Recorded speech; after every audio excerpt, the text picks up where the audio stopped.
forge the castle. Gotcha. All right. What's going on, guys? It's the Bigs Podcast. Bigs Live on March the 3rd, 2022. We're going to have people jumping in and out of here all night long, but I do want to kick things off with introducing somebody who has not been on the show since we've relaunched. From Bobby, you still living in Tom's River?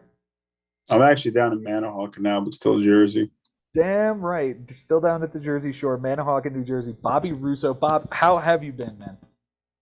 I'm hanging in there. I mean, I had my heart ripped out by the Buffalo Bills in football this year. I had a lot of congratulatory texts with 13 seconds left, and then I don't know how much football you're watching. It's tough though. Just being a Mets fan, being a Bills fan, it's pretty much par for the course. But I'm looking forward to baseball now. I need that next thing.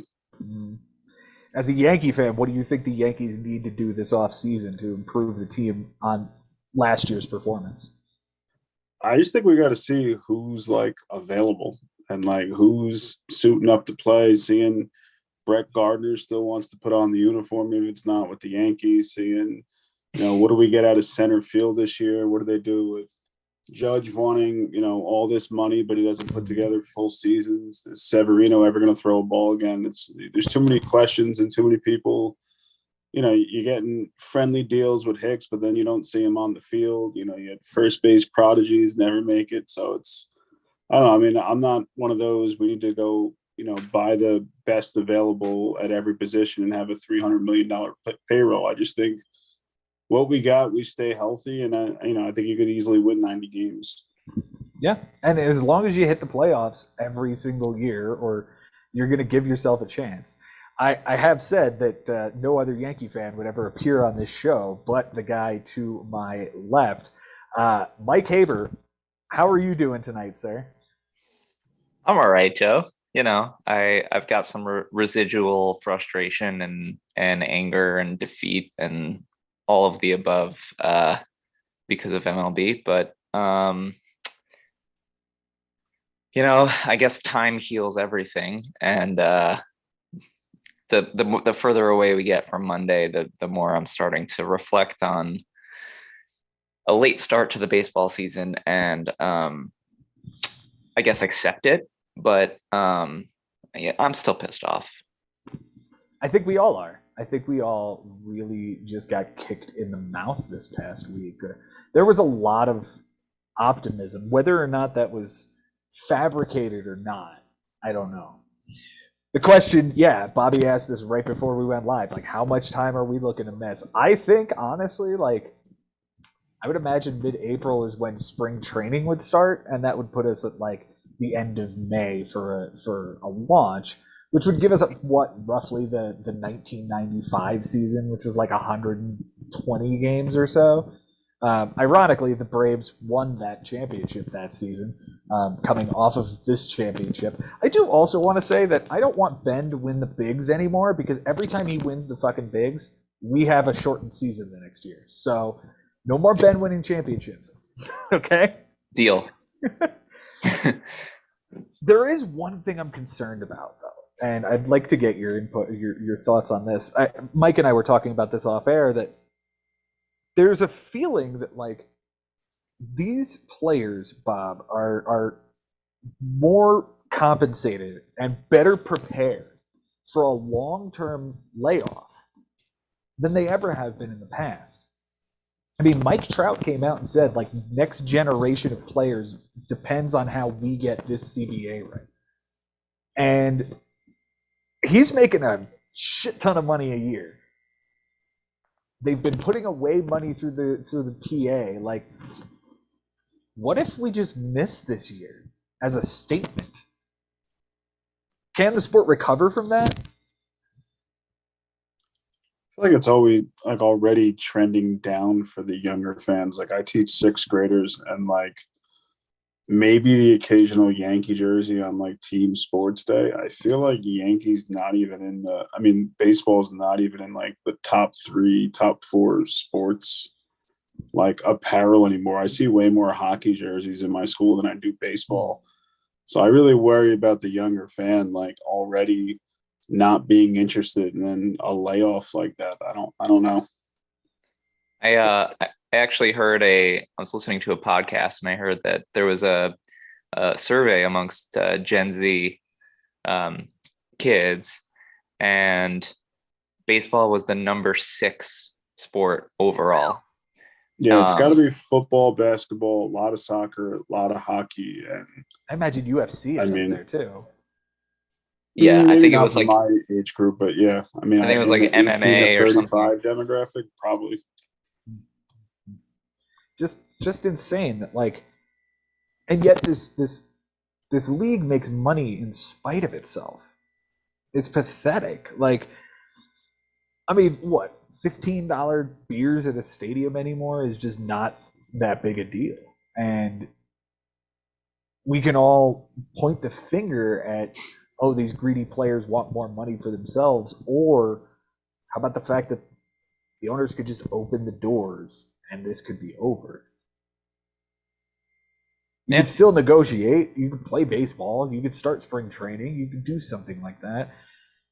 At the end of the day, I don't know when we're going to get baseball, and I really don't like this. Where are you pointing the finger mainly? Do you think it's somewhat greediness in the players? You think it's owners? I think it's ownership. You think it's the owners who don't put together reasonable payrolls of just 20 million, 30 million? Like, exactly. When Max Scherzer is making $43 million a year and the Cleveland Guardians payroll as it stands right now is at like 28 or 29 million, that's a problem. It's a problem. And I think that's exactly what these guys are going to be fighting for. That's what you just want some competition. You want to be able you want to be able to go into free agency and go, I have 10 teams looking at me rather than just 3. Yeah. You know, what is the market for Nick Castellanos right now? A corner outfielder who's coming off of a pretty nice season, but like, who can feasibly pay him $23 million a season?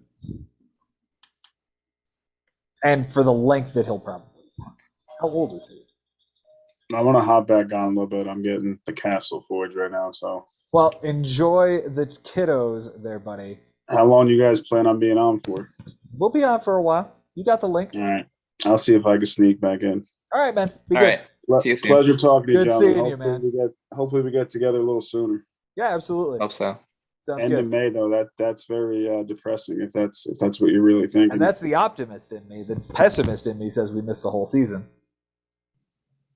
All righty. All right. Be good. See you, Bob. Man, you just depressed him big time right as he left. Yeah. Look, I wanna just like throw this out there because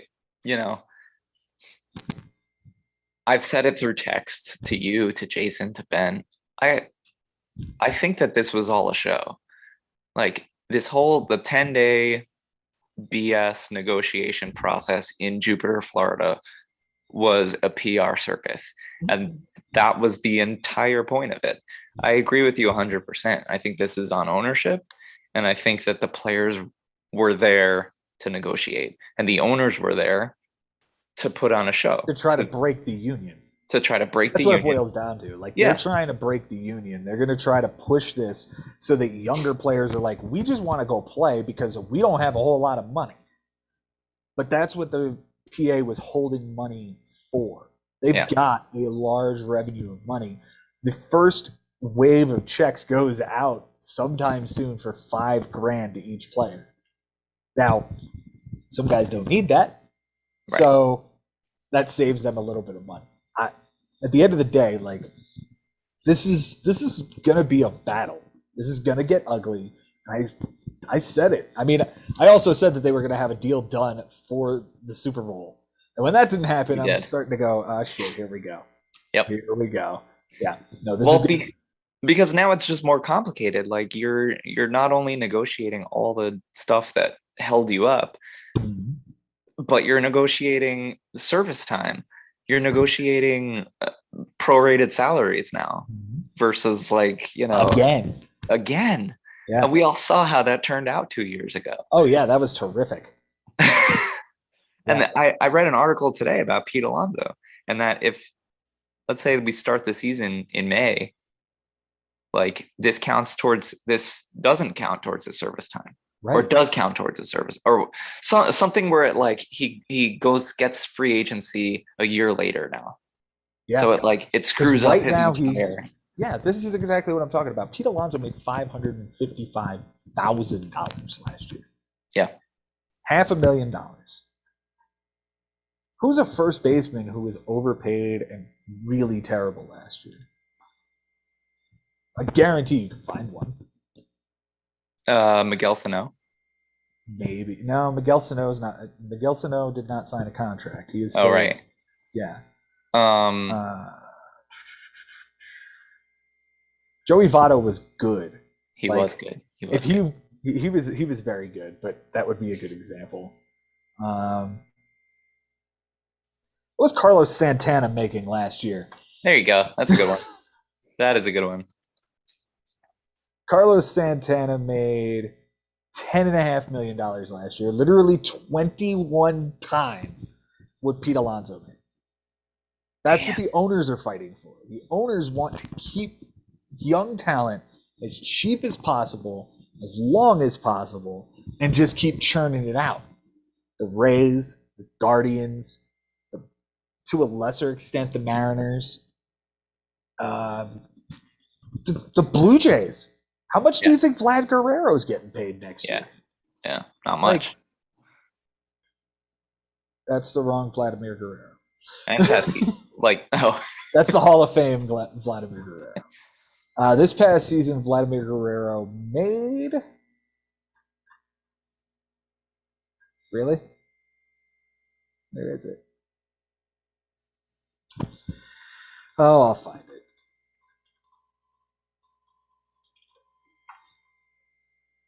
I mean, Tatis too. $555,000. Okay. Because that was the league minimum. That's the minimum, right? Yeah. Well, no, the league minimum was actually... Oh, look at this. He's set to make $8 million in 22. But that's arbitration, right? Right. So, yeah, this past year, $605,000. Okay. He's an unrestricted free agent in 2026. So he's got 4 more years to go. Right. And if it could be 5 more years. Could be if his service time gets fucked over like this. Yeah. Like, do you think that was part of this too? Like, a ploy to just delay paying out these players? Yes, it's always been that way. I always point at a guy like Luke Voit as somebody who has been absolutely fucked over in this manner. Yeah. Luke Voit is currently like 29 years old. Oh no, I'm sorry. He's 31 years old right now. Okay. He just hit arbitration eligibility. He doesn't become a free agent until he is 34 years old. Who's getting a long-term contract with a 34-year-old guy who's kind of immobile? Like, at that point, I think he's just going to be a DH for a shit team. Yeah. And what do they make? What does Yoshi Tsutsugo make? What is Jesus Aguilar currently making? Right. That's what I'm talking about. Yeah. Yeah. And that sucks. Like, this dude's still going to make more money than I'll ever see. Yeah. But it's not the point. Like, he's a better player than what he's being paid. Yeah. Yeah. That's true. What are your thoughts also on like the small market owners? Like, because a lot of people right now seem to be kind of pointing their fingers at not all the owners, but just the small market owners that are the ones kind of holding up this deal. Yeah, somebody like the Cleveland owner, the Pittsburgh Pirates owner, the Rockies, Kansas City Royals owner. Yeah, fuck the Rockies. All right, you ready? Yeah, I'm ready. You like that segue?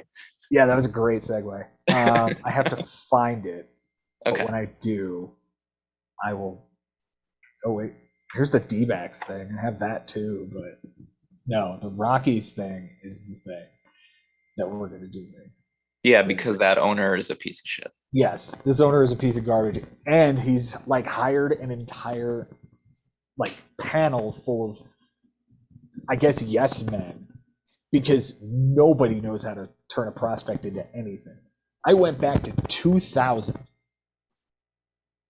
Damn. and looked at every top prospect in the top 100 from Baseball America. And I searched for the Rockies. Okay. And yes, there are 3 names that stick out very loudly. Nolan Arenado, Trevor Story, and Troy Tulowitzki. Okay. You get 3 in a 20-year period. That's pretty nice. But here's the thing. You've gotten now nothing for Trevor Story and have done nothing with him. Mm-hmm. You paid somebody $50 million to take Nolan Arenado. Mm-hmm. And Troy Tulowitzki, I think he was on the World Series team, right? I think so too. So, okay, that's the best you've got, along with Todd Helton, your Hall of Famer. Yeah. But Todd Helton wasn't a prospect. Anyway, the rest of the guys go like this. In 2000, they had the 35th overall prospect, a catcher named Ben Petrick. He had 27 career home runs across 5 seasons with the Rockies. Their 42nd overall in the top 100, a first baseman named Chu, that's like Shin Su, but that's his first name, Freeman, 285 career at bats, a lifetime 225 hitter. Nice. 87 overall was Jason Jennings, who had 58 and 56, a 4.74 ERA across 6 seasons. Okay. That's a Rockies pitcher. a Rockies pitcher. Yeah. Yeah. 500 record, but a terrible ERA. Yeah. In 2001, they had the 15th overall prospect in a relief pitcher named Chin Hui Sao. I don't know. You have no idea who I'm talking about. Yeah, because No. he had 4 career saves and a 5.80 ERA across 3 seasons. Damn. He was garbage. Okay. The 94th overall, you might remember. His name was Juan Uribe. Oh, okay. Yeah, he had 3 seasons with Colorado, 314 games, and a 258 batting average. He got traded to Chicago. White Sox, right?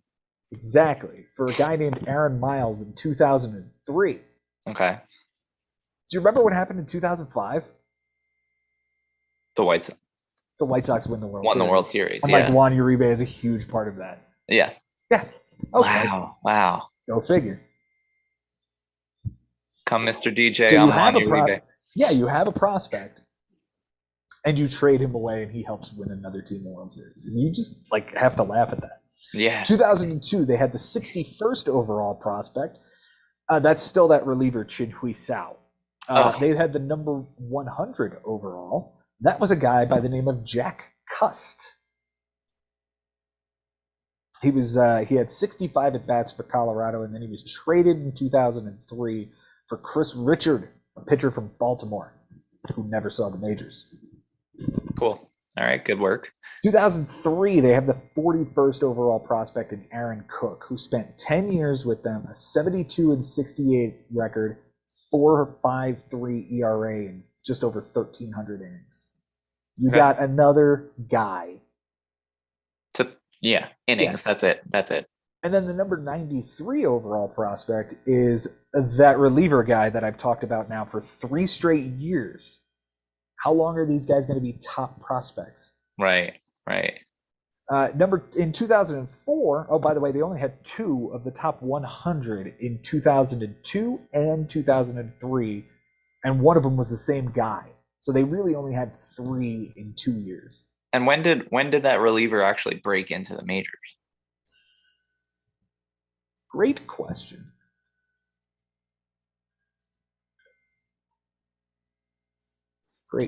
Let's take a look. Chin Hui Sao. He came in 2003, 43 innings, 6.02 ERA, 9 innings in 2004, 11 innings in 2005. Then he went to the Dodgers and was just as bad. Like he just never was able to stay in the major leagues. Yeah. Like look at this. He has a 8-year layoff. 2007 with the Dodgers, 2015 with the Dodgers. What was he doing in those 8 years? Maybe he went back to Korea? Or was an injury, like a bad injury? I don't know. No, he just didn't do anything. That's weird. That is weird. That's really weird. Either way, moving on. 2004, they have the number 24 overall prospect, who is, for the 4th year in a row, that guy. Oh, okay. Still there. Okay. Yeah, yeah. Okay. 57th overall, we get introduced to third baseman Ian Stewart, who spent Oh. 5 years with Colorado, had a 236 batting average, 54 home runs, 187 RBIs, and a 750 OPS. Okay. Man, Yeah, not good. But He I gets- I remember hearing good things about him coming right. up. We always heard good things about him. Yeah. And I'll talk about that in a minute. He does end up getting traded to Chicago, to the Cubs. Do you remember what they got back? I don't. So they got back this young outfielder to play in Colorado named Tyler Colvin. Colvin's famous for getting hit with a splintered bat in the chest and like collapsed lung. I don't know if you remember that. I don't I remember swear to God, that. that's a thing. I swear to you, that's a thing. Wow. And then they also It- got this guy that you're very familiar with. His name's DJ LeMahieu. Mm-hmm. So they won that trade. Congratulations. Okay. The 93rd overall was a starting pitcher named Jeff Francis, who, guess what, has about a 500 record and ERA close to 5. 64 and 62 with a 4.96. Patterns. Yes. Yes. Number 94 is a third base prospect released after 56 at bats in 2008, who had a 7-year career afterwards. His name is Jason Nix. Okay. He played for the Yankees for a while. Didn't he get traded to Chicago also? No, he was released, just outright released. Oh, he was out. Okay. Okay. 2005, the number 4 overall prospect is Ian Stewart. Jeff Francis is number 23. Number 26 is a shortstop named Chris Nelson. He debuted in 2010, spent 4 years in Colorado, had a 279 batting average with 13 home runs and 616 at bats. He was kind of just a bench guy. Okay. And then at number 82, we get introduced to Ubaldo Jimenez. 6 years in Colorado, 56 and 45, so a little bit better, and a Okay. 3.66 ERA, surprisingly, Yeah. in 851 innings. He gets traded to Cleveland. Do you remember what they got for that? You wouldn't, because none of them ever fucking did anything. The only Right. thing that was Drew Pomeranz, who was okay, but did a whole lot better everywhere else. Right. Right. 2006, number 16 is Ian Stewart again. So now we've got 3 straight years of Ian Stewart after 4 straight years of Chin Hui Sao. The Okay. writing's on the wall here. Yeah. And then we're talking number 25, a guy you might know. His name's Troy Tulowitzki. Yeah. Mhm. I mean, he spent 10 years in Colorado, 300 batting average, 188 homers, 657 RBIs, and 55 steals. He was the face of their franchise. Like, you get a good dude. Yeah. 2007. Number 15 prospect is again Troy Tulowitzki. Number 30 is a name that's interesting. His name was Franklin Morales. He's a Okay. really big pitching prospect for them. 6 Yeah, I seasons in remember. Colorado, 13 and 20 with a 5.10. Gross. Gross. Then we get introduced to Jason Hirsch. Do you remember Jason Hirsch? He was number 42 prospect that year. 2 seasons in Colorado, 121 innings, a 5.06 ERA. Okay. Number 46, Ian Stewart for the 4th time. Ugh. 48, we get introduced to Dexter Fowler, who was really good for them for a while. 270 batting average, 40 homers, 210 RBIs in 6 seasons. He gets traded to Houston for Jordan Lyles, who's still in the league, but is still awful, and Yeah. Brandon Barnes, who's not much. No. Okay. We get introduced to Greg Reynolds at 76, 2 years in Colorado, 94 innings. He was a jumbo jet, a 7.47 ERA. Gosh. Number 84 was Ubaldo Jimenez. Number 92 is catcher Chris Iannetta. And I think we all remember Chris Iannetta being a very serviceable catcher, right? Yeah. Yeah. Yeah. I mean, he was always kind of a go-to in the early 2010s. Like, You didn't. You could put him in as like your 10th or 11th guy and feel okay about it. You get him in the late rounds, and why did he hit 232 in Colorado with only 80 home runs in 620 games? He wasn't good. He was not good. Did he have better years after he left? This is what's interesting. I think it was the World Baseball Classic, the first one, where he was catching for the USA. Uh-huh. And I remember people going, "Oh man, he's really good." 14 home runs for Colorado in 2011 with a 238 batting average. Is that a good season? This is a good one. 18 homers, 264 average. That's a good the one. best you're going to see. That's a good one, yeah. He's a lifetime 230 hitter. Like, I'm sure he went pretty high in that 2009 draft, like fantasy draft. I'm willing to believe that. I am willing to believe that. Okay. Move to 2008. We've got Franklin Morales now as the number 8 overall prospect. He was awful. Yeah. Ian Stewart for the 5th straight year. Good Lord. Number 38. Dexter Fowler's number 74. He's still like top 50 too. Right. That's let him play then. Yeah, right. Number 74 is Dexter Fowler. Number 95 is a guy named Hector Gomez.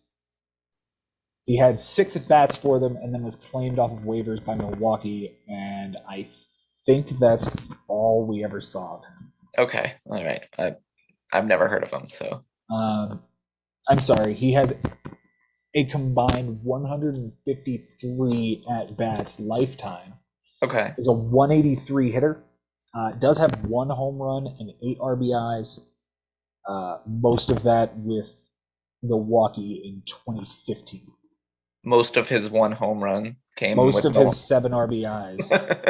Most of his, yeah. Damn. Yeah. Okay. All right.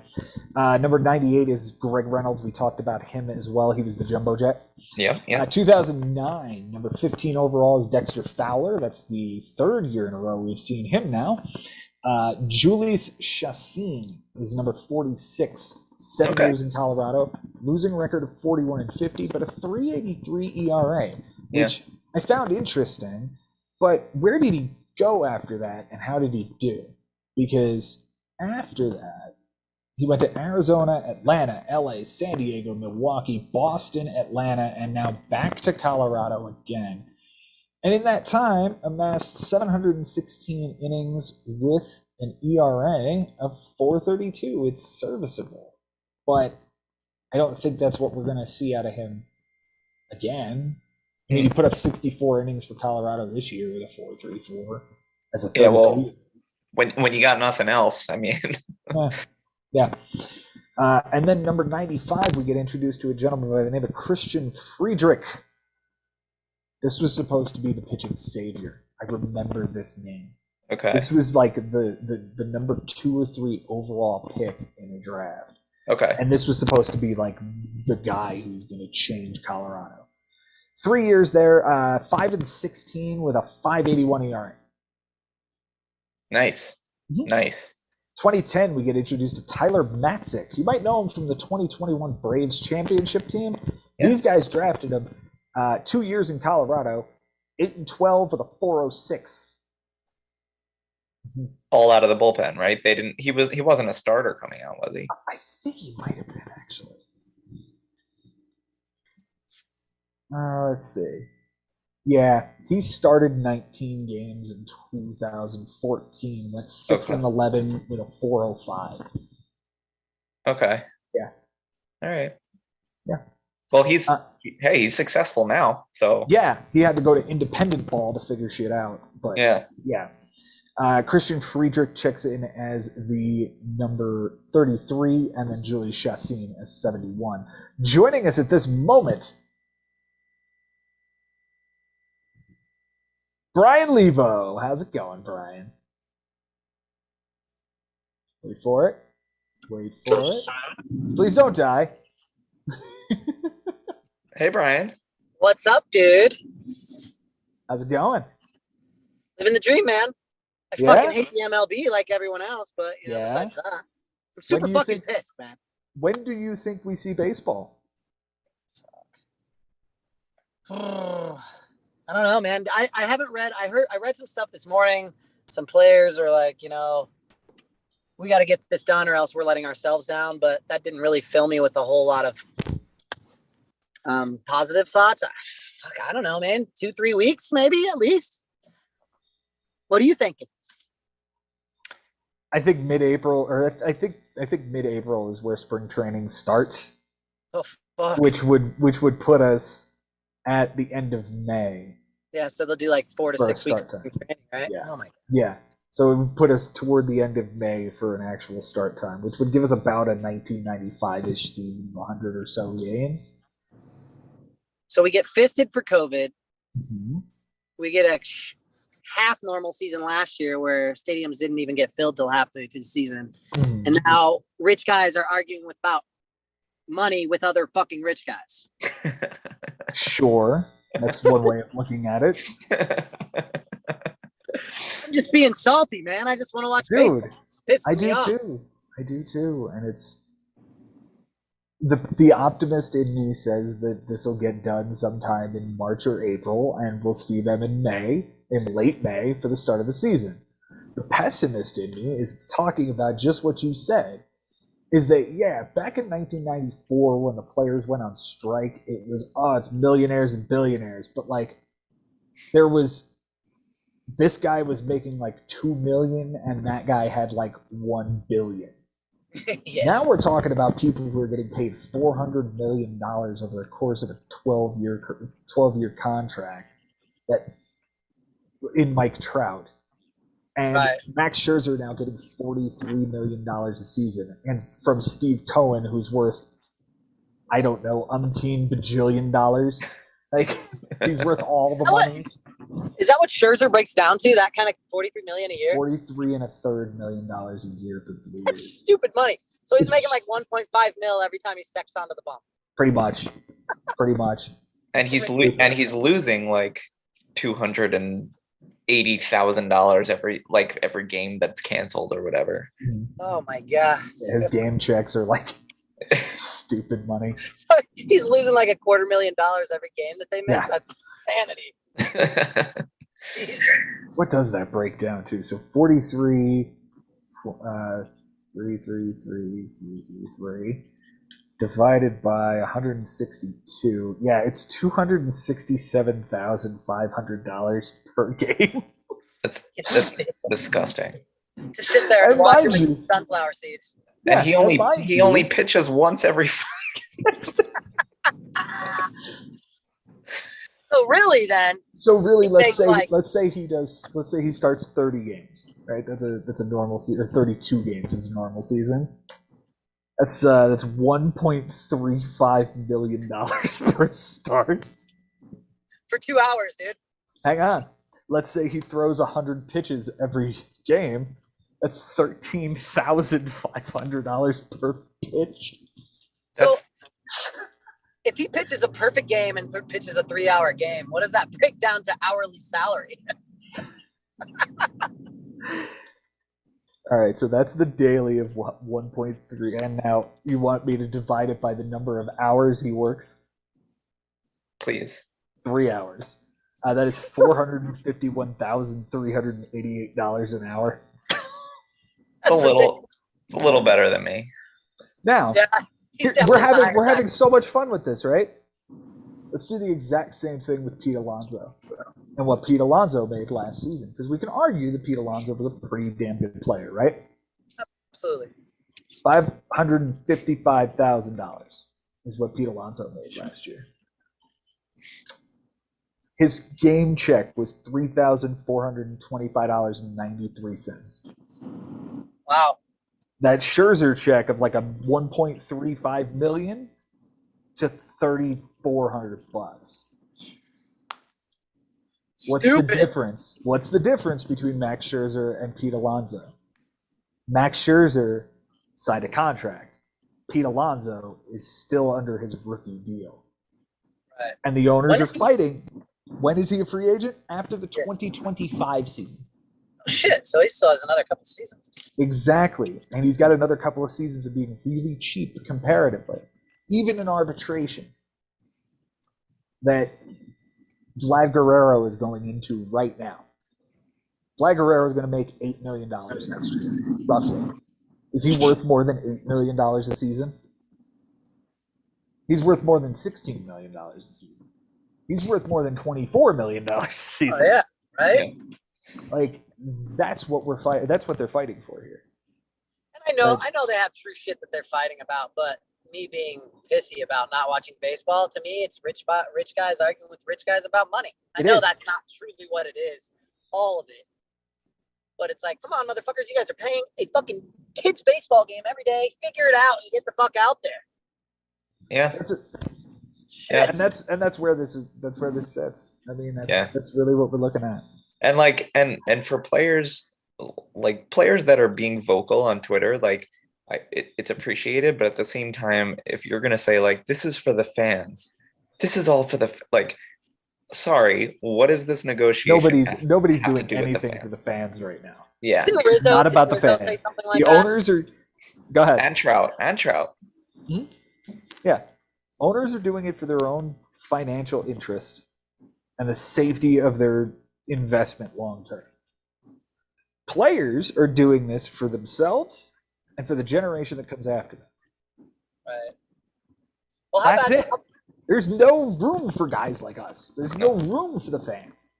Despite the fact that the fans are how this money exists.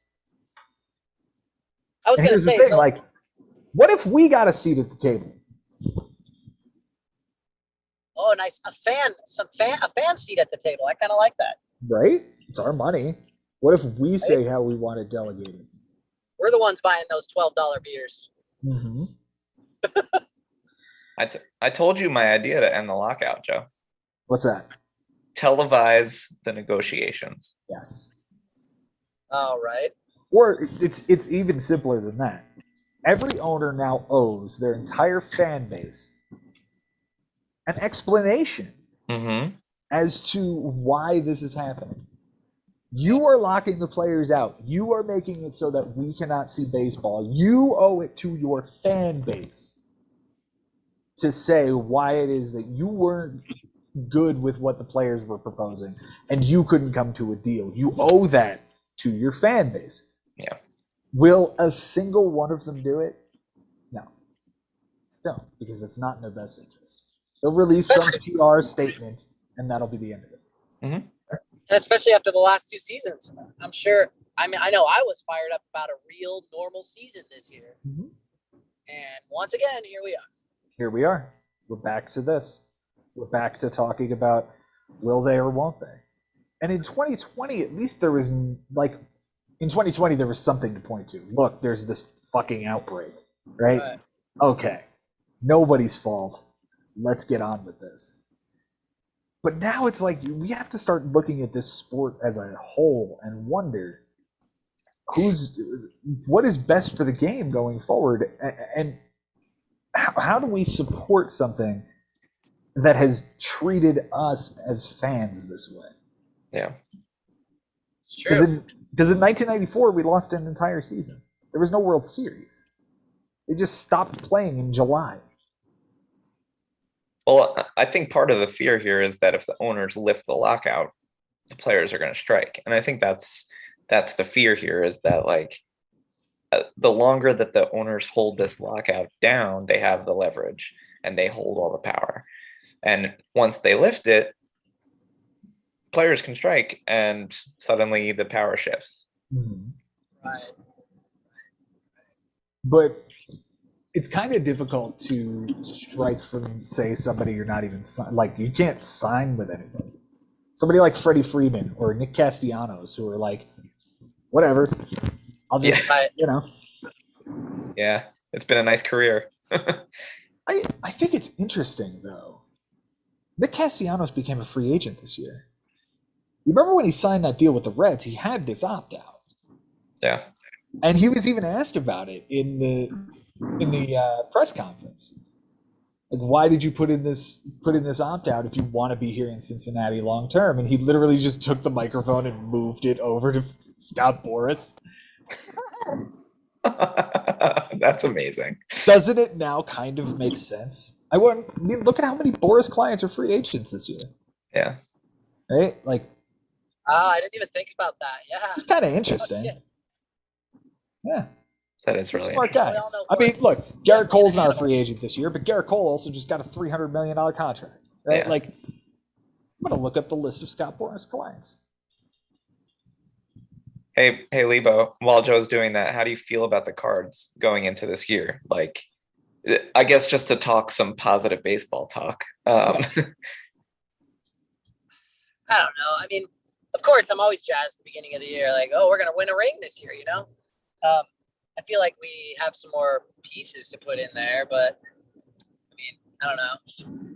No more Carpenter. Won't see Carpenter on the bench anymore. No Tsunami, but we need some more pieces. That's for sure. Is Flaherty supposed to be healthy? Yeah, he's supposed to be. That's another thing. Like, this is going to be Molina's last year, and now is he even going to get to fucking play? Yeah, Who true. knows? True. Me and Joe argue about the quality of Molina all the time, anyway. So don't we, Joe? Can I just run this list down for you real quick?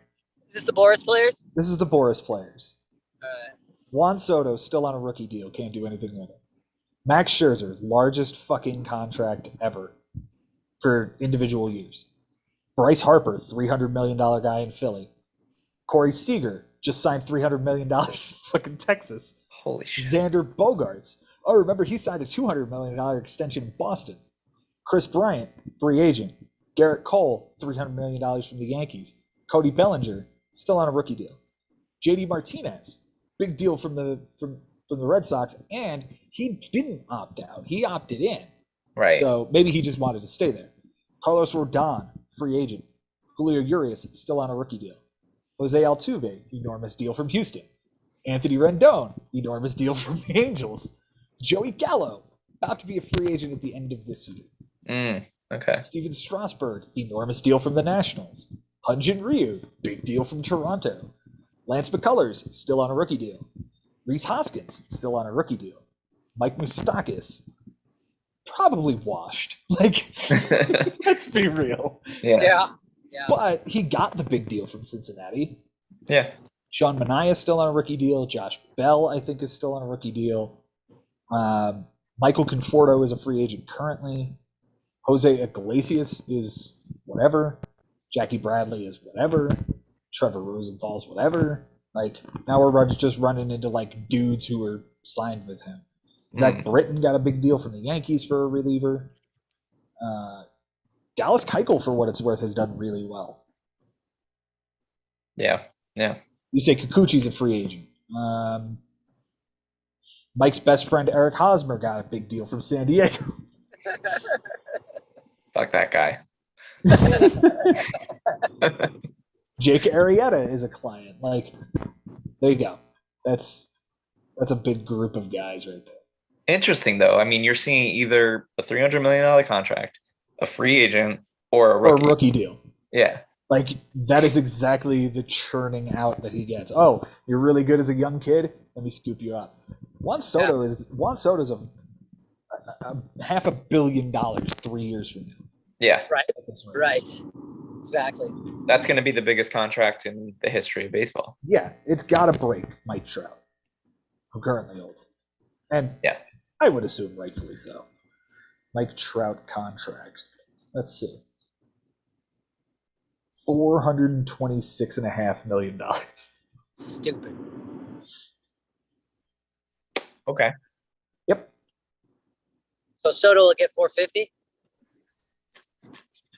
Oh, in 3 years, he'll get more like 500. Yeah, Yep. Exactly. Like, he's gonna be worth $500 million. Because when he hits free agency, he's gonna be 26.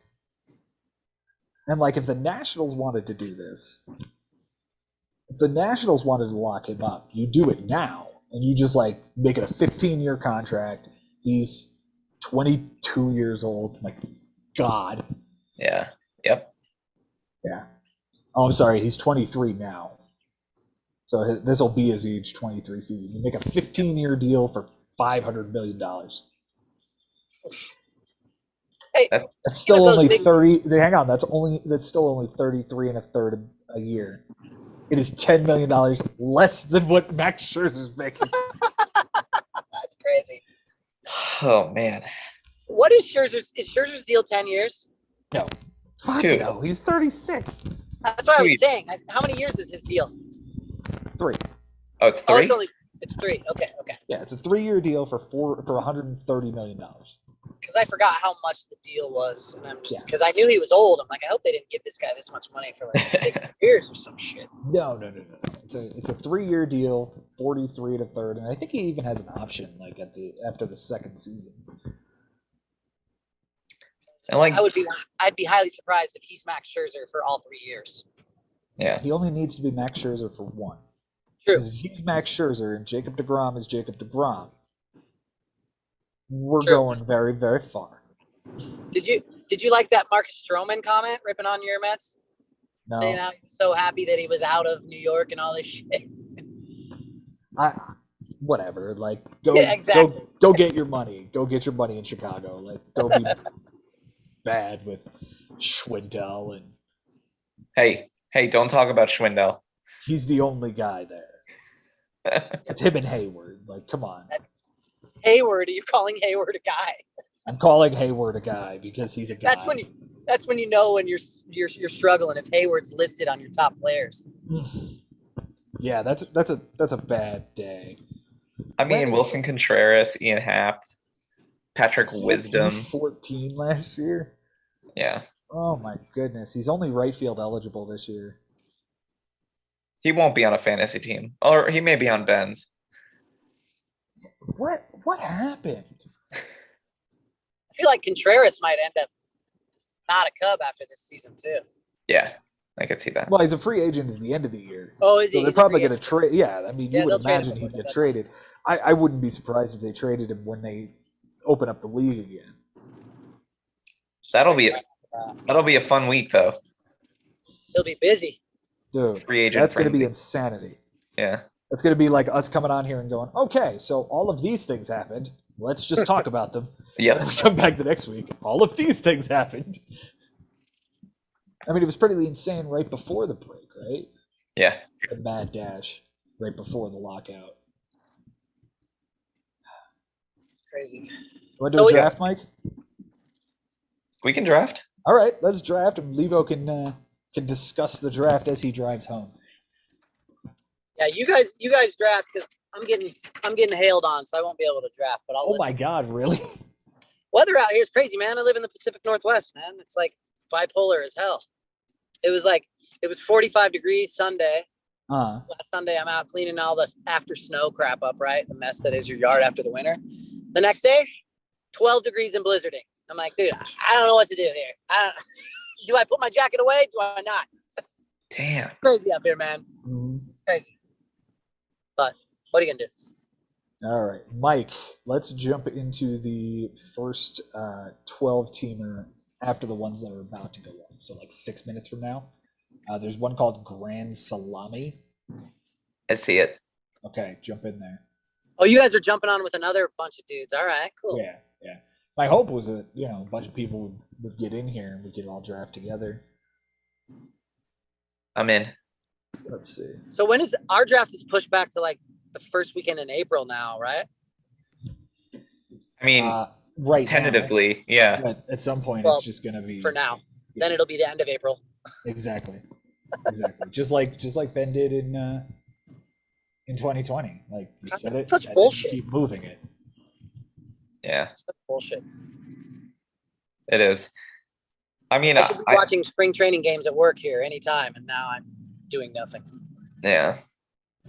I tend to be more on the optimistic side, I feel, and I'm hoping that they can get spring training done in 3 weeks. Like they can do an expedited 3-week spring training. So like if they do start April 15th, maybe we are looking at like a second week in May start instead of like Memorial Day.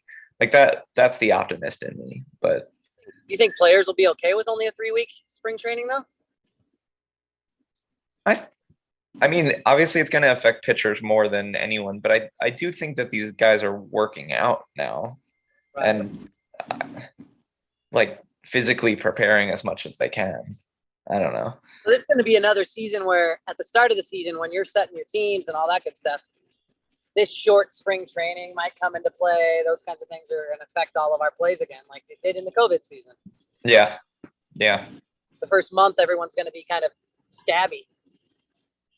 Yeah. And starting pitchers are throwing 3-4 innings instead of Right. 6-7 innings. So then Scherzer's making even more money. Well, the games that are canceled, he's not getting paid for. Yeah. They've already said that. Like, we're canceling games and we're not paying him. Oh, good. That's a good way to get me to want to come back to work. Right. All right. I'm drafting 6th. Mike, you're drafting where? 3rd? 3rd. All right. It's going to be interesting. I have to say this year I am due for a good draft spot too, because I don't think I've drafted higher than 12th since I've been in this league. 11th or 12th, something like that. I wouldn't mind something right in the middle. I wouldn't mind having back end this year. I think that's where I want to end up being. Like 12th or later. Unless you can guarantee me the number 1 spot. If you give me the number 1 spot and I can get Tatis, great. Otherwise, back end is fine with me. Right. I mean, like 14th, and I could double tap starting pitcher, whatever. I think I'd like 3 through 5, somewhere in there. Yeah, that's what I like too. 3 through 6 is good. Yeah. 4 through 6. I haven't yet drafted from the 5 spot, but there again, like these are only 12 teamers, so. Wait, are you 5? Uncle Barry. Are you 5 or 6? I'm 6. Okay. Yeah, I'm 6. That's me with the there you go. The trophy. Shizzle was already in there. Oh, I guess I should show the screen, huh? So how many pitchers are going to go in the first round? Of the bigs? Yeah. I guess it depends, because one person takes a pitcher and then it's like a domino effect. I would bank on Garrett Cole going, I guess probably 1 or 2 others, whether that be Corbin Burns, Jacob deGrom, Max Scherzer, Walker Buehler, Brandon Woodruff, or Zach Wheeler, in whatever order. I don't necessarily believe that Zach Wheeler and Brandon Woodruff are first rounders, but I could understand how one could draft those guys if you feel like you need to have these guys. Yeah. And I definitely need to thwart Ben from taking all the goddamn relievers in the first 8 So rounds. that's another thing interesting to talk about, right? I was talking with Mike and I think it was Jason on a show recently about how many of these relievers are we actually willing to now let not just Ben, but it seems like another player in Costa seems to see this as a strategy too. Brian, I'm going to pull up the relief pitchers here. How many of these guys are you absolutely sure will be the closer for the entire season of these teams? Just yes or no. Josh Hader. Yeah, probably. Liam Hendricks. And I'm not sure on that one. You don't think Liam Hendricks will be the closer all year in Chicago? I mean, I guess it does. Depends on how well Chicago does, but yeah, I guess so. I mean, if they do decent, they're not going to let him go. Raisel Iglesias on the Angels. Yeah, probably. Yeah. Aroldis Chapman on the Yankees. Yeah, I would imagine, unless he gets injured. Emmanuel Clase on the Guardians. Yeah, I'd say yeah. And Edwin Diaz on the Mets. If he's the true Edwin Diaz, I'd say yeah. Okay. Ryan Presley in Houston. That one, yeah, probably in Houston too. Unless they sign somebody. Kenley Yeah. Jansen was a free agent. Right. And then my next 2 are Giovanni Gallegos in St. Louis and Mark Melanson in Arizona. I don't know. I definitely Jordan don't. Romano I in don't believe in Toronto. Gallegos. I can't believe we haven't tried to go after a closer yet. Yeah. Jordan Romano in Toronto, Will Smith in Atlanta. Like, that's where it goes very quickly. Yeah. And if we allow, as the other members of this league, allow that to happen, then we're the ones fighting with each other down in the Taylor Rogers, David Bednar, Yeah, you're whatever. fighting over the scraps, basically. Exactly. So But are you willing to give up a 3rd round pick to stop Ben and Costas from getting a closer? Yes. You are? Okay. Yes. Okay. Because if I end up getting 2 of them, then I feel pretty good about that, right? And if it's more evenly displaced, then somebody else is going to have to do something. Okay. If the rest of the league adjusts, like it's all about adjustments, right? We just saw the 2 guys who went to the finals have stupid good bullpens. It's true. When does the league adjust to this? Yeah, especially now that like a closer's not really a closer anymore, Exactly. except for the names you just mentioned. Key guys are Yeah. the ones you have to concern yourself with, and I think you Yeah. have to get in on those guys. There's Mike, a lot you're of picking closing by 3rd. committee. Goes around, too. Exactly. So like you have to get parts of those too, or go all in on one of them, like I did in 2019 with the Rays closers. I got Castillo and Pagan and somebody, and Nick Anderson, I think. It was Yeah. 2020, and I got all those guys. Yeah. And then the first save went to like some other douche, and your brother picked him up. Like, Yeah. So are Does you? this- Are you? Go ahead. Oh no, I was just gonna say, is Trey Turner ranked ahead of Tatis in Yahoo? in Yahoo, yeah, he is. He's now the Oh, number okay. 1 overall, despite not being the number 1 by ADP. Right. Interesting. A lot of stolen bases, triples. Yeah. Brian, you have the number 1 pick in the bigs. Who are you taking? Probably Tatis. Yeah. Because he's going to be triple eligible. True. All right, here we go. 10 seconds until the draft begins. I've been emailing with Uncle Barry, text messaging with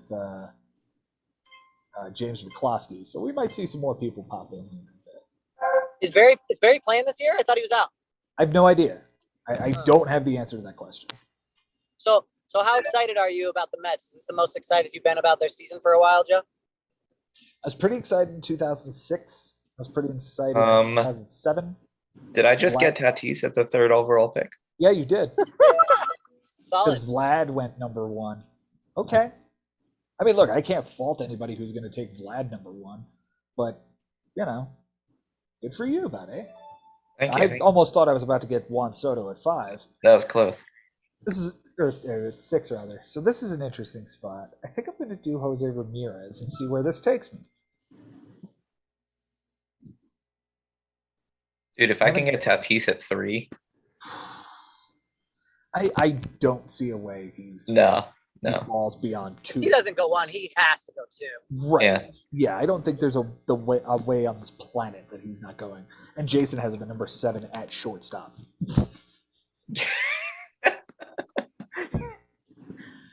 Never Man, let him forget that. I will not let him forget that. It's the easiest layup in the game right now.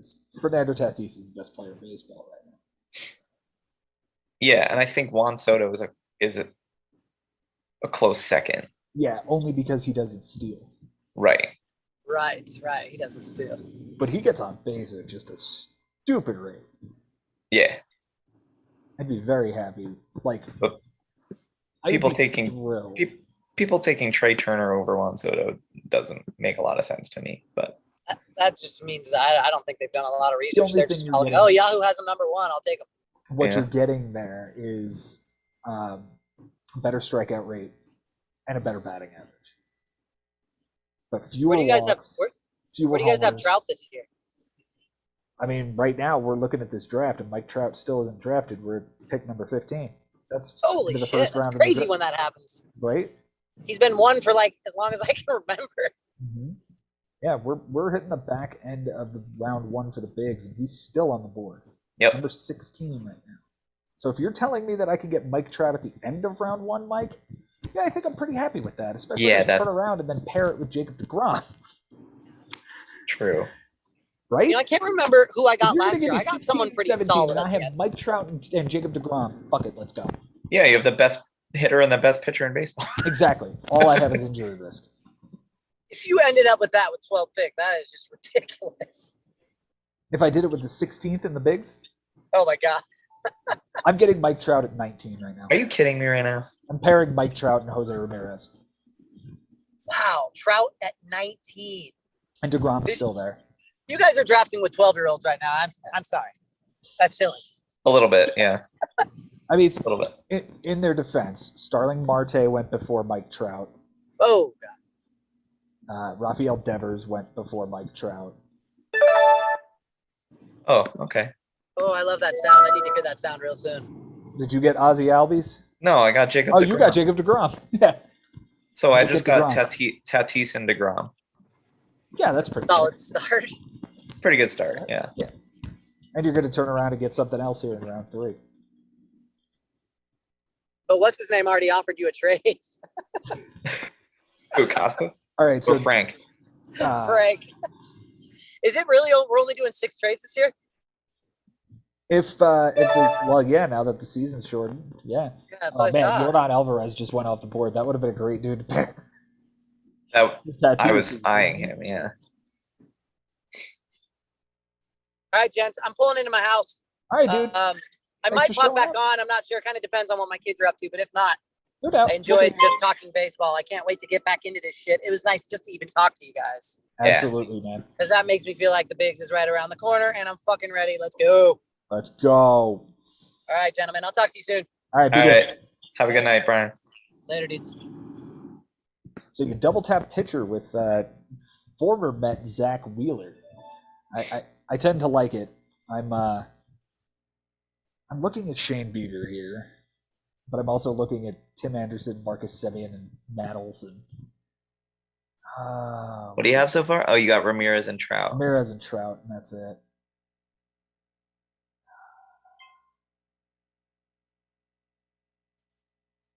Let's go, Shane Bieber. You're apparently my ace now. There you go. I don't necessarily believe in it, but okay. Probably would go with Julio Urias first. If I Over had more Bieber? time. Yeah.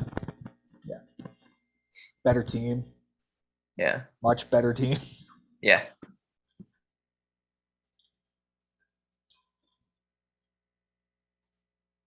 Yeah, 13 wins versus 17 wins. Strikeouts are a little bit more for Bieber. I don't believe that ERA at all. What? I don't believe the 285 for Bieber that they're You don't- projecting. You don't think that's real? No, I don't think that's good. No, not at all. I think he's more like a 3-3, 3-4. I know who you're picking next, Joe. Oh, you do you? I do. You do. I already have a third baseman. See, that's kind of my cheat code for Wander is like everybody keeps thinking he's a great shortstop, and I'm like, dude, he's third base eligible, and third base is fucking shallow. Yeah. That's my cheat code. Yeah. But it's a mock. I don't have to get him in every mock. That's true. So I'll just go with like other fun things. Oh man, Sal Perez went off. I was gonna grab him. Yeah, that's a fun pickup. Yeah. Let's see. Oh, how do the standings look? I'm 9th. You're 4th. 4.5, baby. Well, until this guy picks. And then he's got to move. Yeah. Acuna, Marte, and Teoscar Hernandez, and now Marcus Semien for that guy. Freeman, Merrifield, and Harper. Pitching is not at a premium in this draft. Like there's not a whole lot of guys taking everybody. Like, No. I could get Aaron Nola as my SP2. Mm.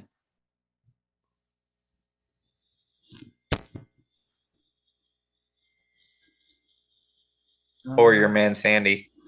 Yeah, but if I take him, like I'm not really feeling. Urias was such a better pick. Let's go Ohtani pitcher. Okay. Yeah.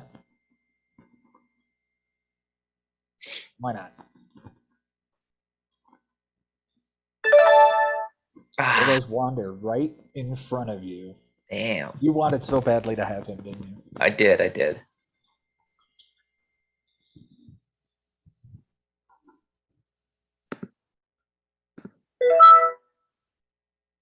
You know, that's a pretty damn good dude to pair with Fernando Tatis. It's not bad at all. I'm only hoping that the guy I want comes back to me now. Let's take a look at what I've got so far. All right, Ramirez and Trout. So that's what, 65 homers, 70 homers roughly. Hmm. And this is interesting that Mike Trout is only being given 425 at bats. They're assuming that he's going to miss time. That's pretty I interesting. mean, it is a fair assumption, but on the off chance that he doesn't miss time, getting him at pick 19 is stupid. Yeah. Yeah. Mike, your team, Tatis, Eloy, DeGrom, and Wheeler. DeGrom at what, 20, 22? Yeah. And now you get to add to it with number 51 here. Torn. But you know I like to lock down this. There you go. Yeah. There you go. Good pick, sir. I already have third base, or Nolan Arenado would be really nice right now. There's not really a piece that I'm in love with right now, so I might just triple tap starter if Alcantara is still there. Yeah. There you go. I felt like I needed to get him last round, and I went Ohtani, so now I've got 3. There you go. And again, Ramirez and Trout is a great base to just work off of. Yep. I've got some really nice names coming up that I'm interested in. Liam Hendricks just went off the board. I was wondering when the first closer would go. When did Hader go? I think Hader even went earlier than that. Yeah. Hader went 38. Wow. It's insane. Well, there goes Arenado. And Flaherty. Robbie Ray, reigning Cy Young winner, goes 60. Okay. I seem to like this line a lot better for what I would expect from Robbie Ray. Yeah, I think that's fair. That's reachable. Yeah. Bregman, Springer, and Musgrove off the board.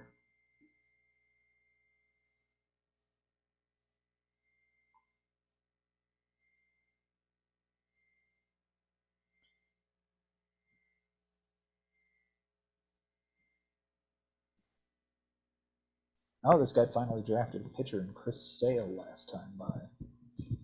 I mean, I'll go. Oh, that hurts. That hurts. I had a feeling that's who you're targeting. Yeah. Well, I'll fall back on Abreu. Yeah. And be okay with it, but Alonso was the guy.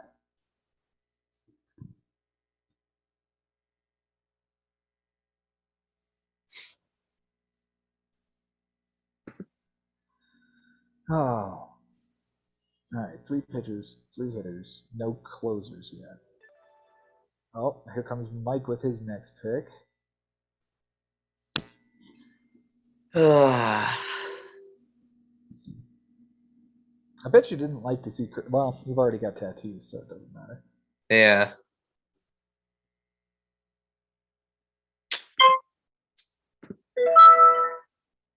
Chapman. Chapman is interesting. Now it's right back at you because it's a whole bunch of auto picks between you, but 3 pitchers and Tyler O'Neill go off the board. Well, look who's at the top. And now the make or break pick, Christian Yelich. It's a good one. It's a good one. You kind of cushioned a blow with him where he doesn't have to carry your outfield because you got a Loy. Right. It's pretty nice. It's a pretty nice way to do it. And he's what? He's right field eligible only? Yelich, yeah. Okay. So it looks like I have left and right covered and potentially center with Tatis. Some interesting pieces here that I'm really, really a fan of, like India. Brandon Lau. but I think I need to contribute to what Ramirez is giving me in speed. Give me Jazz here. I would have gone Mondesi, but I've kind of already done that. So I like the double middle infield eligible guys because like it just gives you so much yeah, flexibility. yeah. And if you grab somebody late in the draft who's like first, second, and third eligible, it's even like then you've got a good rotation of guys. Yeah. Wow, Yuli Gurriel going kind of early. 82, and by ADP he is wow Oh, 167. Jeez, look at all those first basemen he passed over. yeah, like Jared Walsh. But I don't think anybody's going to give him the batting average like DJ LeMahieu liked. Yeah. I think there's something to it. Gurriel is pretty. He was definitely overlooked by me last year. I can admit that. Guys, I still like on the board. There goes Iglesias, Lau, and Real Muto. Real Muto, the second catcher off the board, I think. I Yeah. would imagine so. Yeah. You getting to add all of these people to your queue, and I just have that to what do you're this hearing? blind. Yeah, you can hear it. I don't know about you, but I like my queue at like 12 players. Yeah, I do like having it fairly deep. And like exactly what I'm talking out is like, oh, that guy is the dream I put at the top, knowing that I'll probably get taken before my pick. Right. And he did because it was Will Smith. So that's fun. All right. I will see your Christian Yelich and raise you Cody Bellinger. There you go. Those are the two right there. Mm-hmm. Now I've softened the blow with Mike Trout already being there. Although my outfield is now really fucking questionable. Yeah. Yeah. All right. Mike back on the clock. All right. I really like this pick here. Logan Webb. I agree. I think that's a really strong pick as your SB3. If you can make him your SB3 in the bigs, that's huge. Are you gonna go? You gonna double tap pitcher here and go Dylan Cease or? No. I am going to put into action what I just preached. I really like double middle infield eligible guys. Yeah, it's a good move. It's a good move. So now I can play Tatis in the outfield, Polanco at short, if I, Yeah. if I need to. Where am I going with this pick? We've got 3 pitchers, no closer. I'm assuming that Iglesias went off the board already. Yeah, a while ago.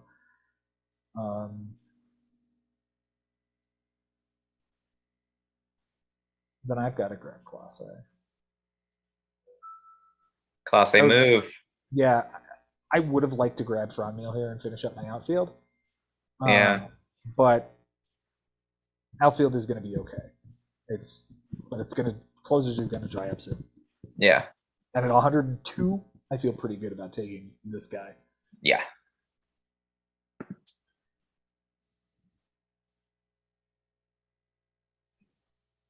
I probably won't get Pablo Lopez this draft. It's here. Wow, no Wander and no Pablo, huh? No Wander, no Pablo, no Shane McClanahan. Oh, yeah. Yeah. I haven't drafted Franmil Reyes yet this season. Oh, wow. Yeah. And there he goes. And there he goes. Yeah.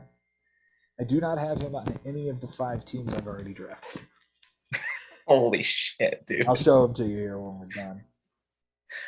One of them because we drafted it here on air. Yeah. It was the whole bunch of kids team with like Bobby Witt, Wander, Right. a bunch of Right. other guys. I've got a couple of ideas for what I want to do once the league reopens and like all of the transactions happen. We know where everybody's going. Uh-huh. But I have to say, there is one team that I'm just incredibly impressed with and would be surprised if it didn't win the league. Mm. All right, here we go.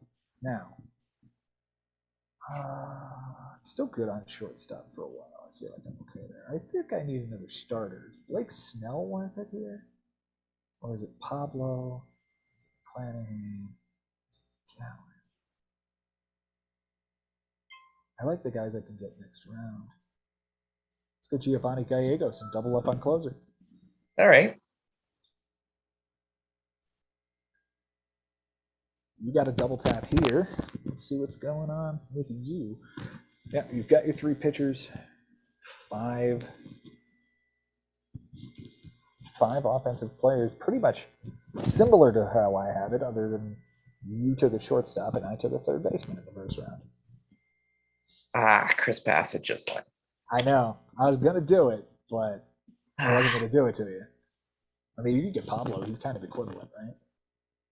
I could.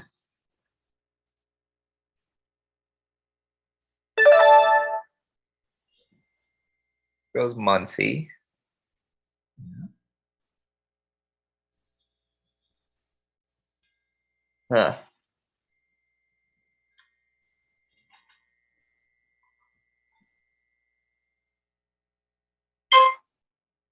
Uh-oh.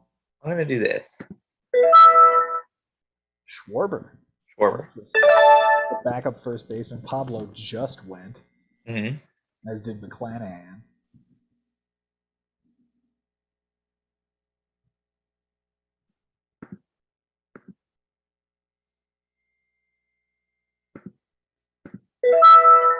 There goes Kenley Jansen. Very nice.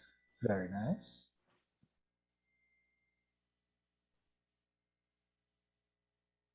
All right. 2 closers, 3 starters, That's where I'm at. 6 hitters. And I'm going to get another pitcher here in just a moment. Give myself my number 4.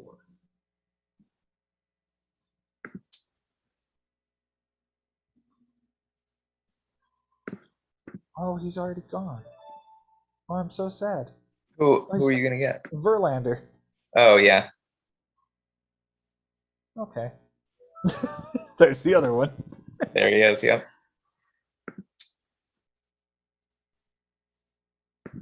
I know who I want as my 4 starter. Okay. Hope he's still there. Oh, so he's somebody up in this area, like Framber, I don't want that. I don't want Framber. Eduardo. There he goes. Oh. I like Eduardo, but I have a nice backup just in case.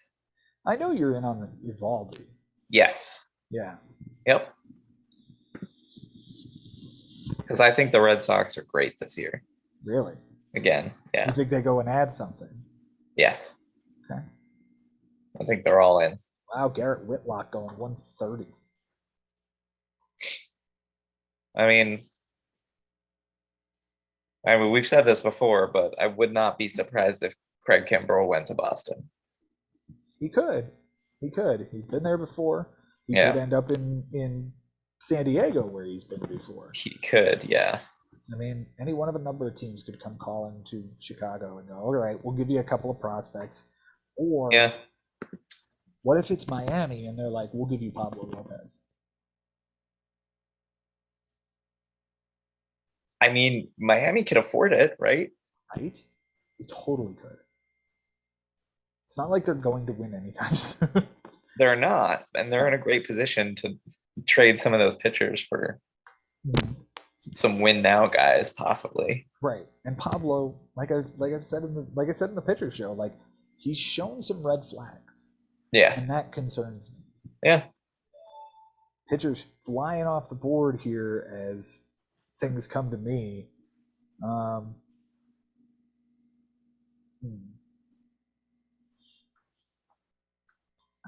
I do like Eduardo. As your 5. That's my 5. Like I don't like any of the hitters in this spot. Like I don't like Josh Bell. I already have a third baseman. I don't like Rhys Hoskins. I don't like Conforto. Chapman, again, I already have a third baseman. Like Dansby Swanson, to me, is not a good enough shortstop for me. There's Yeah. still a guy I want that'll be better than him. I might as well take a Yeah, Valdi. take Evaldi. And coming back at you.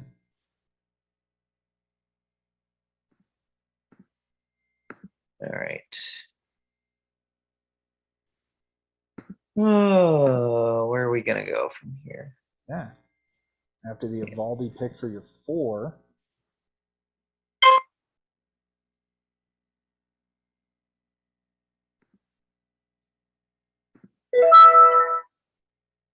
Justin Turner. Did you get auto picked? No, Oh. And if you could pair it with where the hell did Chris Taylor go? he's still there. Yeah, if you could just pair it with Chris Taylor like we talked about, Yeah. I think that's a great move. I'm back on the clock again, and I don't like any of the guys in this area either. I don't like Hoskins. I don't like Conforto. I'm not I don't a fan of either. Contreras. I'm not a fan of Chapman or Rizzo. Lourdes Gurriel is nice, I guess, but I don't need that right now. Yeah. Chris Taylor, let you have that. Avisail Garcia, no. Trey Mancini, no. Joey Votto, no. Gallo, no. Willie Adames is my shortstop. There you go.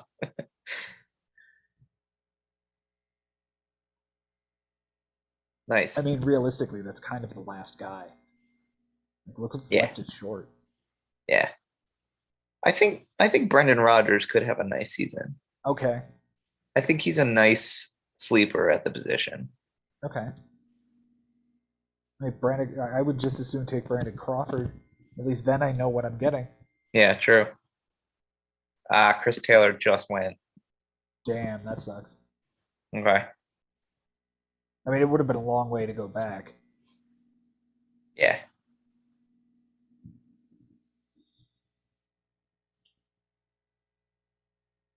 It's okay. I know who I'm targeting now. Pretty far All right. down. You know, I like the idea of Dalton Varsho as being like a poor JT Realmuto.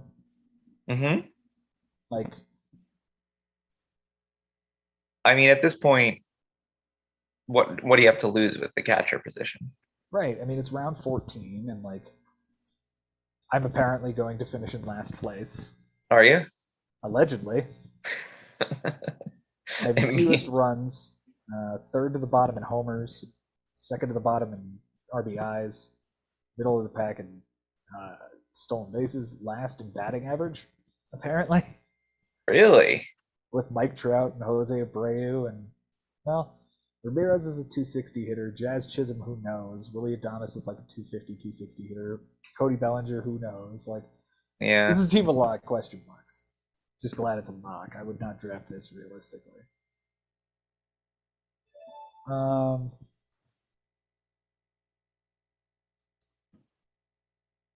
There was somebody I was seeing before, other than Dalton Varsho.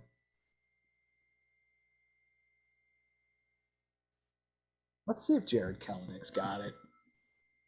Maybe Okay. that's a 2020 pick. In the Okay. mid-rounds. He's the only one I didn't get on that one team that we were drafting. Yeah.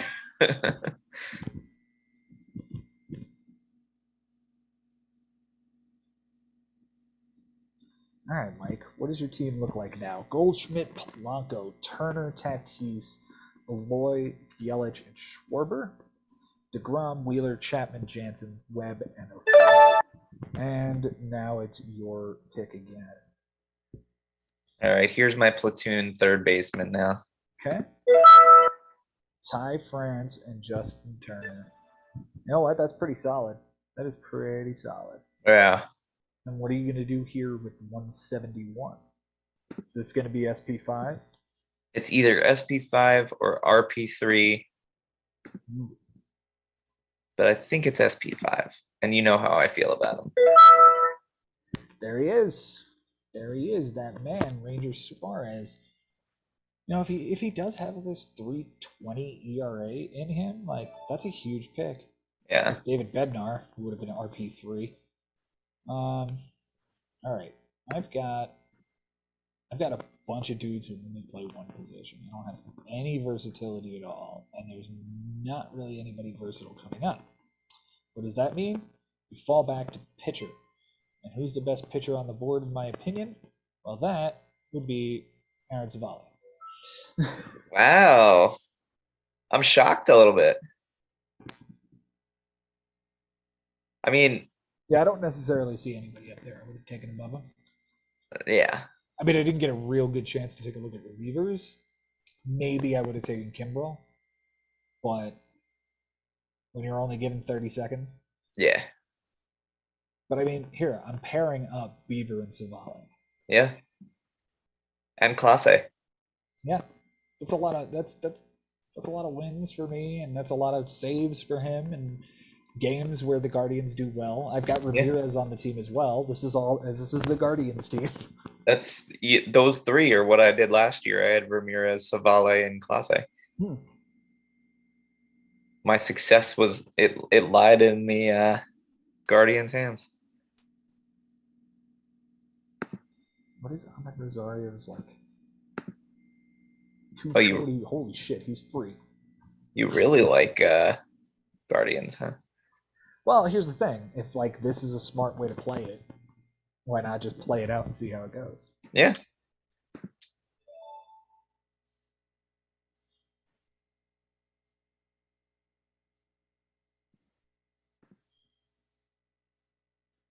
Who's the best catcher? Darno. Travis d'Arnaud. I do like Kyber Ruiz, but I'm not. Kyrie Ruiz, Tyler Stevenson. Oh, I still get to take Krimble. All right, cool. Okay. Let me change my cue now.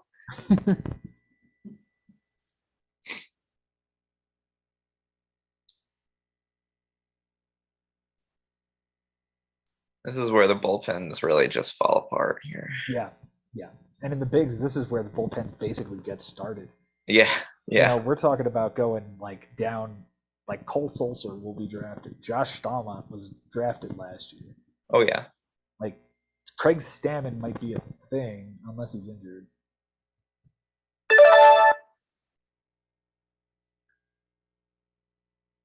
All right, I'm gonna do my my Monopoly strategy of closers here. All right, get it done. You're gonna get Gregory Soto on the back end and line up Detroit. Now all they have to do is go out and sign Kenley Jansen, and your team's fine. There we go. Yeah, I mean we're talking about like all of these dudes are gonna be drafted. in the Yeah. bigs. No, Brent Suter's gonna get drafted. Emilio Pagan will be drafted. Oh, 100%. Seth Lugo will be drafted. Tyler Matzik will be drafted. Pierce Johnson. Yep. Ian Kennedy. Even Chris Stratton, who could be the closer in Pittsburgh if Bednar falls through. Pete Fairbanks. Pete Fairbanks. Daniel Bard will probably be drafted for whatever reason. I'm on the clock now. All right. Who's the catchers now? Still up there. I'm gonna wait until Darno goes before I do anything else. I don't know. Utility hitter Joey Gallo. Why not? Yeah, he's my outfield 4. Good, I put Bellinger and Gallo on the same team. That's sound strategy.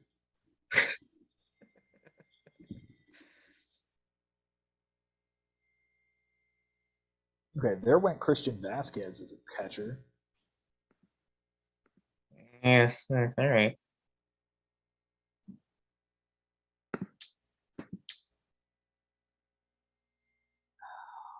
Man. Am I really looking to take a catcher in round 18? And I don't think it's either of the one. Like, I would love to take Kyber Ruiz. I think he's a really good player. I would also like to take Travis d'Arnaud, but the one that makes sense is Tyler Stevenson because I don't want to back up first baseman yet. Okay, nice. And like, they're all going to be relatively the same guy. Yeah, Your boy Mitch Garver's still hanging out.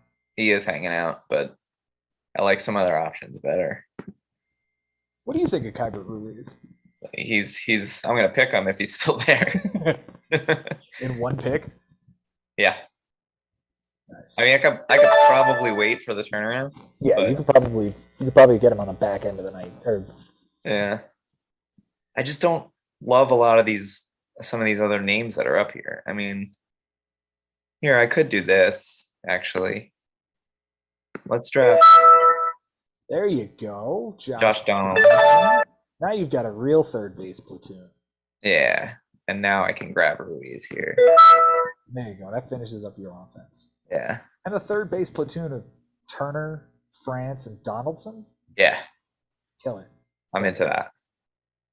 And Kyber Ruiz has the. You got, yeah. I like it. I like it a lot, honestly. I don't know what the hell I'm going to do here because Ian Happ, no. Austin Hayes, no. Adalis Garcia, Andrew Benintendi, Mark Canna, Grossman, Laureano, Vaughn, Adele, Kirilloff.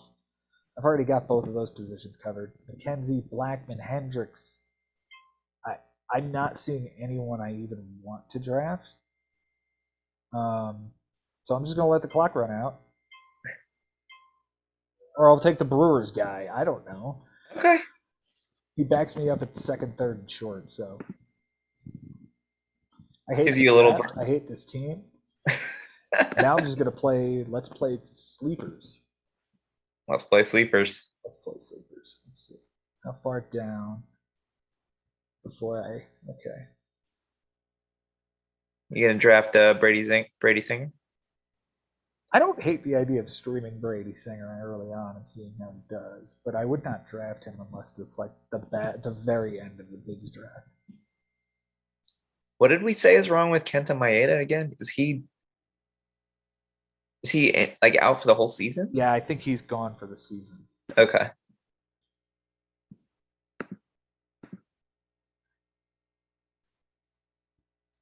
On September 1st, it was announced he had undergone Tommy John surgery. Oh, for the okay. year 2022 season.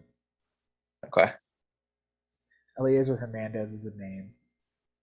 Austin Gomber is a name, although we were just going over Colorado bullshit. Yeah, true. Look out for this kid, Carlos Hernandez, by the way. The Royals are going to have somebody hit, and this kid was pretty good down the stretch. Let's see. I know who I want. All right. Please let this kid pitch. Yeah. Like, I really want to see what this kid's made of. He's in the rotation, isn't he? He's guaranteed.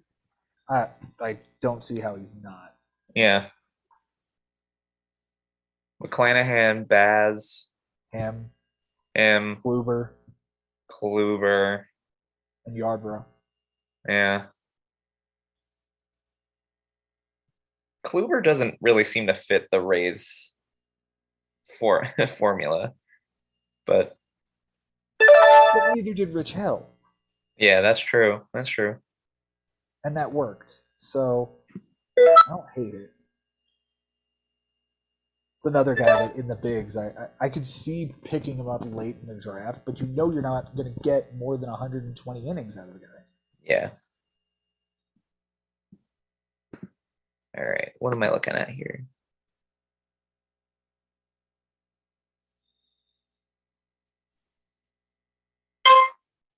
All right. Let's go pitcher number 6. Okay. Good Steven Matz pick. Oh, and you grabbed Eduardo Escobar. That's a good one, too.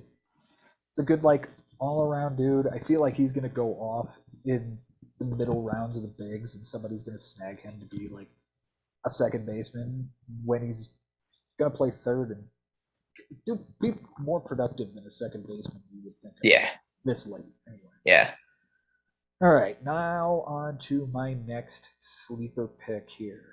Because I've only got 3 more to go. I mean, we know about Ahmed Rosario. I'm not going to draft him, but Ahmed Rosario is a decent option this late. Yeah. Your nasty Nestor and the mustache ride is always a good time. Joe Bryan might be the ace of the Twins at the end of this season. I Could really be. do like him. Let's go with him. I could see him or Bailey overstepping up. I mean, I hope so with Bailey over. Here's the thing about Bailey over. Let me show you something. I have 11 picks until it's my turn.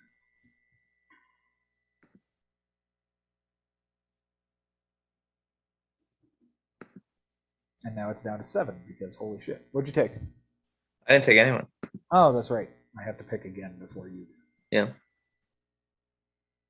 All right, pitching sleepers. I need a backup outfielder. I really love the news that Sixto Sanchez isn't going to be ready until midseason, and that Yeah. means Jesus Luzardo gets another look. There you go. Late, I like it. Yeah. But I've got one better than that. Somebody that I actually believe in, and the team I think is going to put him in the best position to win. Okay. And Dustin May being out with Tommy John sucks too, right? Like, Yep.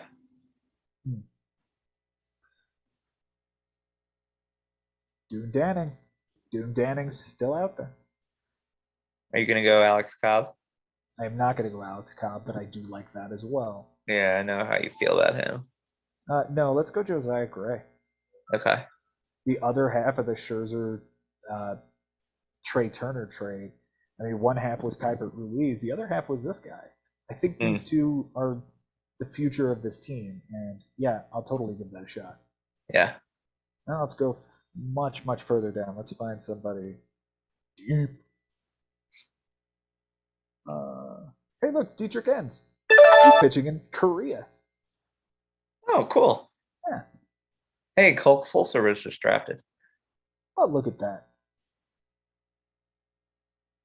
How about this for an interesting offensive sleeper? Yeah, you know what? Third base is that deep, and if you want to take a chance on the guy, like, it's worth a shot. It's worth a shot. Wait, who?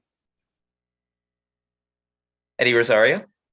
Oh, I saw Alec Boehm go off the board. Oh. Yeah, no, Eddie Rosario too. I mean, he's been good everywhere he goes when he's healthy. When he's healthy, yeah. What do you got here at the back end? My last pick, I guess. Yes, sir. There you go. That's a good one too. I like that. I like that. Well, Let's Spencer see. Torkelson. Absolutely. Where? Oh, where am I gonna pull my last pick from?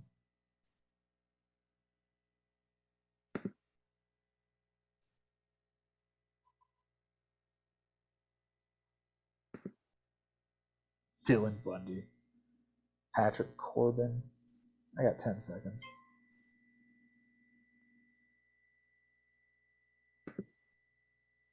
Fine. He could save 20 games for them. I don't know. He could. He could also save 7. Yeah. Yeah. 'Cause, Apparently, like- I'm going to finish 10th. You're going to finish 2nd. This guy Dan, who's in first, he has 3 starting pitchers. That's why he's going to finish in first. All right, let's show you my other teams that we've done here. There's Uncle Barry's emails, Bailey over. Okay, so Big's podcast number 1 we know about. It's Rutschman and Witt and Franco and Robert. And how good does that Acuna in the first round pick look now? Yeah. Really good. Yeah. The pitching still is what it is. I was getting close to a deal in this league. I think it was this league. It was not this league. We'll see. Moving on. Number 2. This is a team I did not draft. This was a majority auto pick draft just to see what Okay. would happen. Okay. I don't like it at all. So you got Otani and Corbin Burns, probably your first 2 picks there. Mm-hmm. Tim Anderson is my 3. Julio Urias. And then a lot But of hitting. You got a nice Springer, 1-2 O'Neill. punch in your rotation, but Yeah, but the rest of it is not all that great. yeah. And there's already been 2 trades in this league, and somebody dropped Eduardo Rodriguez. So, okay. Wow. And these 2 guys were guys who made trades, so it's not like I'm. Let me show you what the trades I'm looking for. So this guy, I'm trying to get Camilo Doval because I already have Tyler Rogers and Jake McGee. Okay. And I'm offering him a pretty damn good starting pitcher Yeah. Yeah. for a guy who's unproven. The other side of this. So that went through. He No, accepted no. I've just offered these. it? Okay. This one, I'm giving it Mountcastle and Stroman because I want to upgrade at first base. Gotcha. Yeah. Biggs podcast number 3. This one I did draft. I feel really good about this team. Let's start with the offense. Garver, Schwarber, Jazz, Arenado, Turner, Jimenez, Alvarez, Kalenic, Cruz, Ty France, and Akil Baddoo. This is the team that I was close to making a trade with. Okay. This guy, the Osaka Snot Rockets, which is an above average name. Yes, it is. I wanted to get my hands on. I actually wanted to. I think I needed to move a closer. That's it. No. Yeah, I was trying to move relievers. You've got a ton of relievers. Yeah, I've got the Detroit combo: Whitlock, Gallegos, Jansen, Presley, and Chapman. That's Wow. Right? Wow. with Scherzer, Flaherty, Severino, Cobb, and Quantrill. Okay. I kind of wanted to get a number 3 starter. So I was looking for like Joe Musgrove, Dylan Cease, Casey Mize, one of those guys. Okay. And he wanted to get all kinds of crazy and like have like a 5-for-4 deal. And I'm like, dude, I just need a 2 or a 3. And that just wouldn't happen. I was trying to give away like Eloy because I could move Schwarber to the outfield. I could move France in. I could do other things. Yeah. Yeah. You're pretty covered. Yeah. And like if I could get, I think it was LeMahieu and Musgrove Okay. for like Fulmer, Soto, and something else. I mean, yeah, if you're getting rid of one of them, you might as well get rid of both. And Right. sweeten Right. the deal, yeah. I don't need one or the other. I need them both. Right. League number 4 here. The offense is pretty nice. Mookie Betts on the back end of the first round. Okay. Judge, Olson, Adalberto Mondesi, if he hits, is going to win me stolen bases. Yeah. Pitching, Fulmer, Soto, Hey, there you go. Gallegos, and Diaz. And then look at this rotation. Wow. Yeah. That's Corbin Burns, Luis Garcia, Zach Plesac, Trevor Bauer, Shane McClanahan, Sandy Alcantara, Mike Clevenger, and Cal Quantrill. it's pretty nasty. Sick. Yeah. Sick. And then number 5. Oh, good. I got Jonathan India. Nice. There you go. There we go. And here's this rotation. Jacob deGrom, Chris Sale, Chris Bassett, Luis Garcia, Trevor Bauer, Aaron Nola, Steven Matz, and Joe Ryan. Damn. With Lucas Sims as a closer, right? He's going to be the closer, right? I mean, maybe. Him, Melanson, and Diaz with Fulmer. I didn't get Soto, Okay. but the offense is good too. Will Smith, Vlad, Jonathan India, Manny Machado, Carlos Correa, Whit Merrifield, Wow. Yeah. Cody Bellinger, Brian Reynolds. I think I drafted Jacob deGrom, and then let's just take a look at how I drafted. Because this was. Do you have Bellinger on like almost every one of your teams?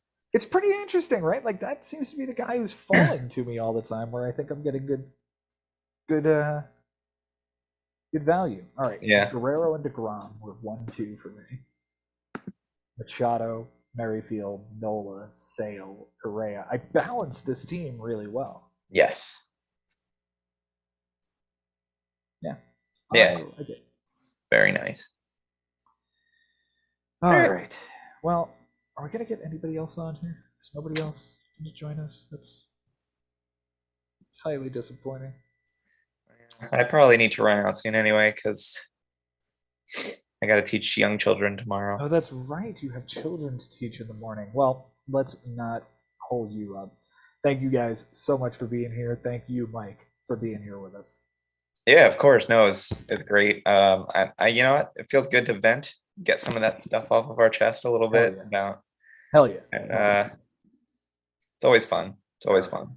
Thank you guys so much for watching. Anybody who came along and joined us, thank you to Bobby. Thank you to Brian. Much appreciated. Hope to see you guys again soon. Follow us on TikTok and Instagram for any bloopers that we do have. We do put those up there. Haven't had one in a while. We've done one takes every single time out recently, which is pretty nice. Go ahead and follow us on all of the audio platforms that we are on: Spotify, Stitcher, Apple and Google Podcasts. I know some of the guys are really loving the fact that we have our audio out there now so that they can listen to it in the car while they're driving. I think that'll about wrap it up. Guys, thank you again. Go ahead and hit that subscribe button. Ring that bell to let you know when we upload new stuff. Until next time, it's been real.